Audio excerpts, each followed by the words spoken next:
Zdaj pa definicija zdravja. Kaj sploh je zdravje? Govorimo na nivoju, ne pozabiti, govorimo na medsebojnih odnosih, govorimo na zdravju, govorimo na denarnici. Odvisno od stopnje zavedanja posameznika. Na osnovni stopni iščemo popolno zdravje, nič me ne boli, fajn sem, zdrav sem.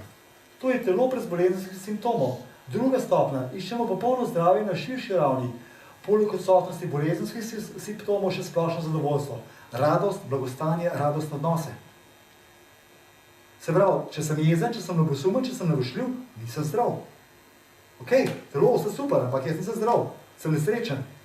Ok? Na najvišji stopni ne stremim za rešitvijo, da odpravim simptome, pač pa telesno stanje zaznavam kot zemljevid, kaj se z mojo življenjsko energijo dogaja. Torej, telo mi sporoča nekaj, moje denarnice mi sporoča nekaj, medsebojni odnosi mi sporočajo nekaj.